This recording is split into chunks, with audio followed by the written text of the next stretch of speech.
Stellar Transformations, episode 325. Untuk melihat video selengkapnya, sahabat bisa kunjungi playlist yang telah disediakan. Yuk mari, kita berimajinasi bersama dan masuk ke alur ceritanya.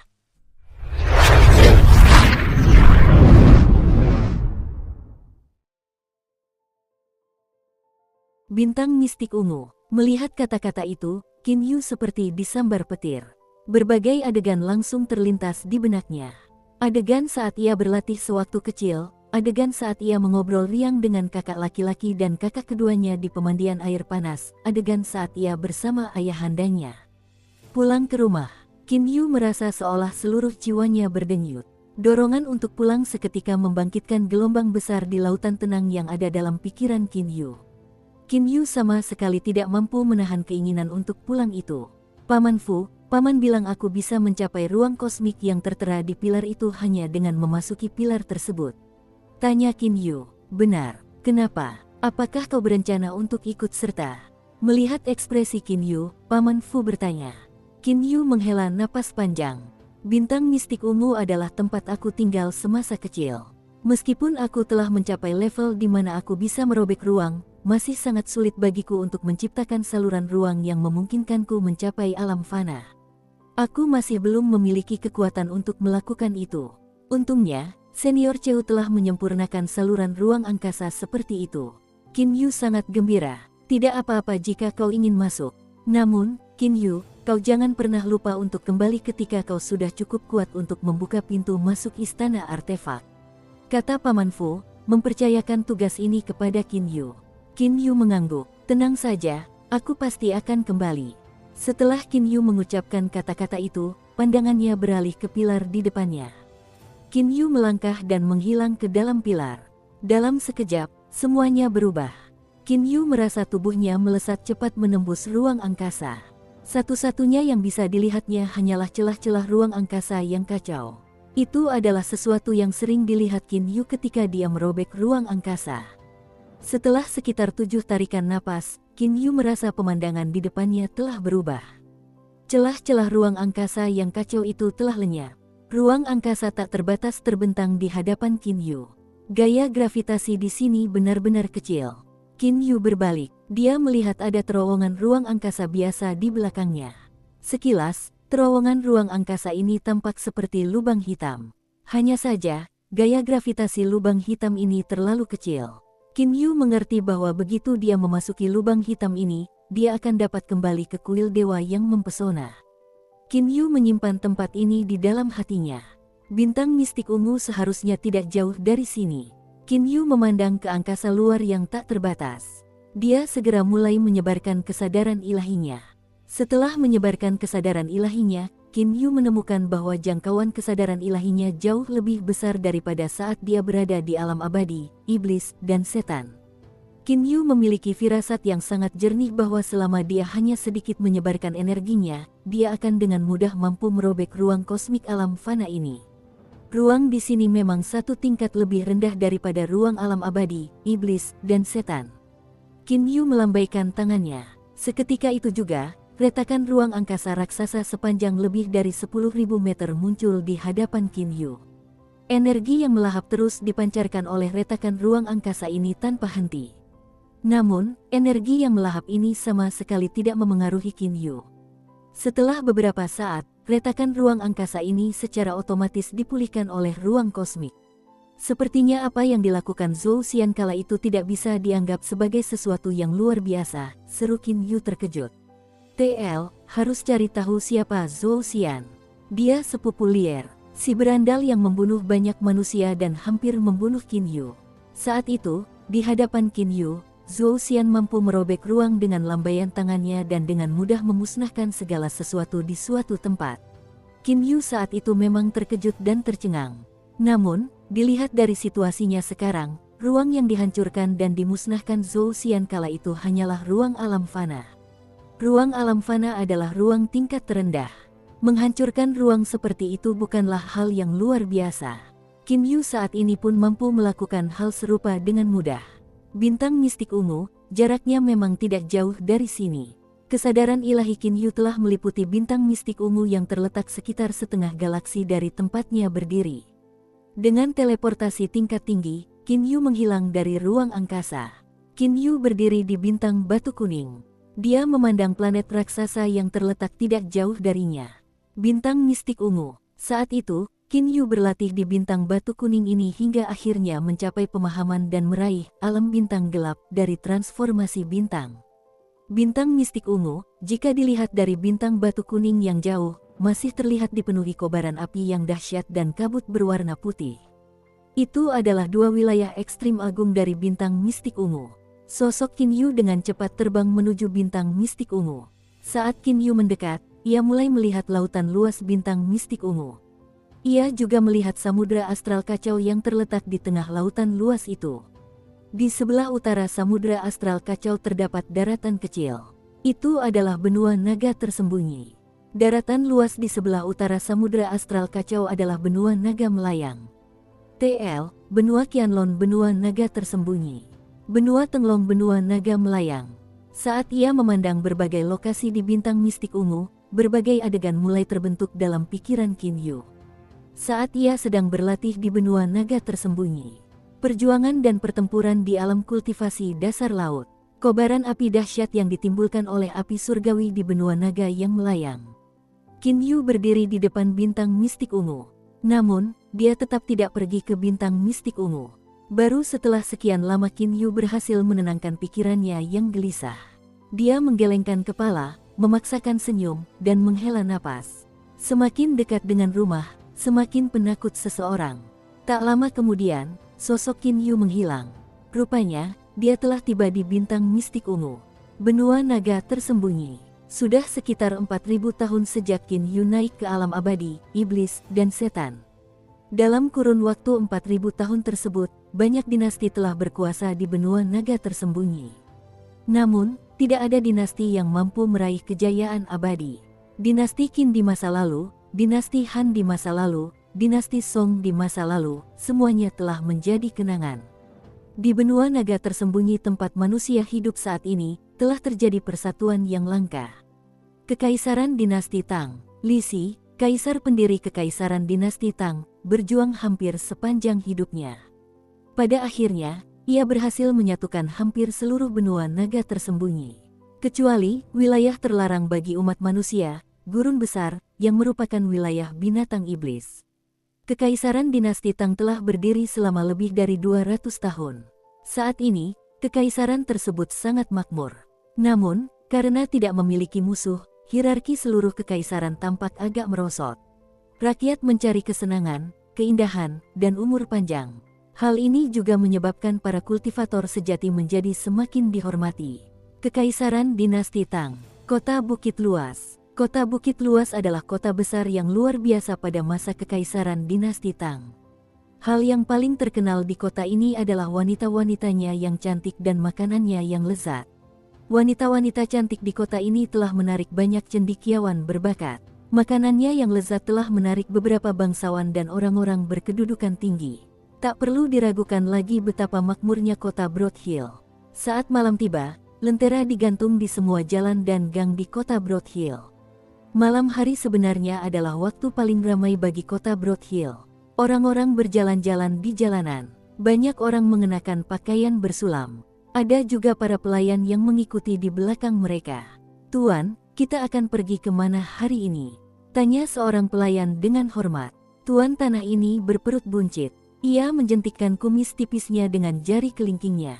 Dengan senyum tipis, ia berkata, "Hari ini kita akan pergi ke kapal cahaya bulan." "Baik, Tuan," jawab pelayan itu dengan hormat. Namun, tepat pada saat ini, cahaya terang jatuh dari langit. Itu adalah pedang yang tajam. Ekspresi Tuan berperut buncit itu langsung berubah. Dia menarik napas dalam-dalam. Perut buncitnya itu benar-benar mengecil. Tinju kanan Tuan itu juga memerah. Diiringi embusan napas yang kencang, Tuan itu menghantamkan tinjunya ke depan dengan keras. Tinju yang dilontarkannya ke depan benar-benar menciptakan gelombang sonik. Bang! Pedang panjang itu hancur berkeping-keping. Sang pembunuh juga memuntahkan seteguk darah sebelum segera melarikan diri. Mata pelayan itu bersinar dengan cahaya dingin. Dia hendak mengejar pembunuh bayaran itu. Namun, sang tuan terbatuk. Dengan acuh tak acuh, dia berkata, "Jangan kejar. Pria itu hanyalah pembunuh bayaran kelas rendah dari jaringan surgawi. Sekalipun kau mengejarnya, itu tetap sia-sia." Seseorang dari jaringan surgawi. Ekspresi pelayan kecil itu juga berubah. "Tuan, kalau begitu, kembali dulu. Siapapun yang ingin membunuhku, mereka sebenarnya hanya menyewa pembunuh bayaran kelas perunggu. Mereka benar-benar meremehkanku." Raut wajah sang master berubah dingin. Dia segera berbalik dan pergi. Kejadian yang baru saja terjadi di jalan itu disaksikan oleh banyak orang di restoran yang berada di pinggir jalan. Jaring surgawi. Jaring surgawi ternyata masih ada. Gumam seorang pemuda berpakaian hitam yang duduk di restoran itu. Tepatnya Qin Yu lah yang tiba di benua naga tersembunyi. Setelah kembali ke kampung halamannya, Qin Yu tidak langsung pulang. Sebaliknya, ia terlebih dahulu mengenal kampung halamannya 4000 tahun kemudian. Lebih jauh lagi, kesadaran ilahi Qin Yu telah meliputi seluruh bintang mistik ungu. Di bintang mistik ungu, hanya saudara keduanya, Qin Zheng, yang masih tersisa. Adapun ayahanda Raja Qinde, kakak laki-lakinya Qin Feng, Feng Yuzi, dan yang lainnya, tak seorang pun dari mereka tersisa di bintang mistik ungu. Bahkan adik perempuannya dulu, Lu kecil, juga menghilang dari bintang mistik ungu. Qin Yu tahu bahwa kecepatan kultivasi saudara-saudaranya dan mereka masih bisa dianggap relatif cepat. Ditambah dengan harta karun yang telah ia tinggalkan, 4000 tahun sudah cukup bagi mereka untuk naik ke alam abadi. Adapun saudara keduanya, Qin Zheng, fakta bahwa ia masih berada di alam fana sekarang juga merupakan sesuatu yang telah diantisipasi Qin Yu. Lagi pula, saudara kedua Qin Zheng adalah orang yang memiliki kecepatan kultivasi paling lambat di antara ketiga bersaudara itu. Pria tadi adalah pembunuh bayaran peraih medali perunggu dari jaringan surgawi. Aku tak pernah menyangka bahwa pakar tersembunyi Bos Wang benar-benar memiliki kekuatan seperti itu. Beberapa putra bangsawan di restoran mulai mengobrol. Hanya seorang pembunuh bayaran peraih medali perunggu. Tampaknya siapapun yang ingin membunuh Bos Wang tidak mau mengeluarkan cukup uang. Jika mereka meminta pembunuh bayaran, Abu Tulang, dari jaringan surgawi, siapa yang mungkin bisa lolos? Kata putra bangsawan lainnya. Qin Yu terkejut mendengar hal itu. Pembunuh Abu Tulang. Dulu, ketika dia masih berada di alam fana, tampaknya tidak ada pangkat yang disebut Abu Tulang di antara para pembunuh bayaran. Perubahan selama 4000 tahun sungguh luar biasa. Qin Yu menghela napas ringan. Kemudian ia meminum anggur di cangkirnya. Setelah sekian tahun, keterampilan pembuatan anggur di benua naga tersembunyi benar-benar meningkat pesat. Saudara Li, saya mendengar bahwa putri sulung dari keluarga bela diri nomor 1, klan Qin, Nona Qin Yutong akan segera tiba di kota Broad Hill. Apakah kalian semua mengetahuinya? Kata seorang putra bangsawan. Saudara Guo, aku sudah tahu tentang ini. Kalau tidak, mengapa aku buru-buru ke kota bukit luas ini? Lagi pula, aku tahu Nona Qin Yutong seharusnya tiba besok, kata saudara Li. Nona Qin Yutong adalah wanita tercantik nomor 1 di dunia persilatan. Jika ada yang bisa menikahinya, maka dia tidak hanya akan mendapatkan seorang wanita cantik, tetapi juga dapat mempelajari teknik bela diri terbaik dari klan Qin. Tentu saja, klan Qin telah ada dan mewarisi teknik bela diri selama lebih dari 3000 tahun. Sama sekali tidak ada alasan bagi kita untuk mencurigai kekuatan mereka. Seketika itu juga, sekelompok orang mulai mengobrol seputar topik Qin Yutong tersebut. Qin Yu malah mulai curiga. Agar klan Qin ini bisa eksis dan mewarisi teknik bela diri selama lebih dari 3000 tahun, ini pasti ada hubungannya dengan kakak kedua. Pikir Qin Yu dalam hatinya. Namun, menurut pemikiran Qin Yu, dia tidak percaya bahwa klannya hanya akan menjadi klan bela diri biasa. Selanjutnya, setelah sekadar memeriksa dengan kesadaran ilahinya, di markas keluarga mereka, kota ibu kota api, selain saudara keduanya, Qin Zheng, terdapat juga banyak ahli tingkat duji dan ahli tingkat dewa bebas. Dengan kekuatan seperti itu, klan Qin cukup kuat untuk bersaing dengan beberapa sekte kultivasi di benua naga melayang. TL, duji sama dengan akan mengalami cobaan. Pada hari kedua, Qin Yu juga sedikit mengamati Qin Yutong. Dia memang sangat cantik, namun, dia tidak terlalu mempedulikannya. Tak lama kemudian, Qin Yu mulai berkeliling kota-kota di benua naga tersembunyi. Setelah 3 hari, Qin Yu tiba di kota ibu kota api. Kota ibu kota api adalah markas besar klan Qin. Bahkan setelah bertahun-tahun, kota ini masih tetap menjadi ibu kota. Meskipun dinasti-dinasti di benua naga tersembunyi berganti berkali-kali, semua dinasti mengetahui satu hal, ada sebuah klan besar yang tersembunyi di benua naga tersembunyi, yaitu klan Qin. Klan ini memiliki kekuatan untuk menghancurkan seluruh dinasti secara instan. Oleh karena itu, selama bertahun-tahun ini, kota ibu kota api selalu berada di bawah kendali klan Qin. Istana Pangeran Penakluk Timur dari masa itu telah berganti nama menjadi Taman Kebajikan. Selama 4.000 tahun, pemilik Taman Kebajikan selalu berasal dari klan Qin. Qin Yu berdiri sendirian di luar Taman Kebajikan ini. "Aku telah kembali," ucap Qin Yu pelan. Di luar gerbang rumah besar Taman Kebajikan. Selain Qin Yu, tidak ada orang lain yang berani mendekatinya. Setiap kali seseorang mendekati rumah besar Taman Kebajikan, para penjaga Taman Kebajikan selalu menatap mereka dengan dingin. Namun, dengan Qin Yu berdiri di sana, para penjaga malah tampak bertindak seolah-olah mereka tidak melihat Qin Yu. Terlebih lagi, bahkan beberapa orang yang lewat bertindak seolah-olah mereka tidak melihat Qin Yu. Setiap kali lampu menyinari area tempat Qin Yu berdiri, mereka akan secara otomatis mengalami distorsi. Pemahaman Qin Yu tentang hukum ruang cukup memadai baginya untuk mendistorsi ruang dan membuatnya tidak dapat dilihat oleh orang lain. Mungkin dia tidak dapat melakukan hal seperti itu dengan mudah di alam abadi, iblis, dan setan. Namun, ruang di alam fana sangat sederhana dan mudah dikendalikan oleh Qin Yu. Pada saat itu, seorang ayah dan putrinya lewat. Sang wanita mengenakan kerudung. Sang ayah, sebaliknya, mengenakan pakaian polos dan sederhana. Meskipun wanita itu mengenakan kerudung, Qin Yu tetap bisa melihat menembus penampilannya. Wanita ini persis sama dengan wanita tercantik di dunia persilatan yang ditemui Qin Yu kemarin, Qin Yu Tong. "Ayah, mengapa kepala klan mengumpulkan semua orang dari keluarga cabang?" Seorang wanita muda cantik berusia sekitar 20 tahun bertanya kepada pria parubaya berpakaian hitam di sampingnya melalui transmisi suara. Pria parubaya ini menjawab dengan acuh tak acuh melalui transmisi suara. "Jangan tanya, ketua klan kita sudah mengirimkan perintah agar kita berkumpul 3 hari yang lalu.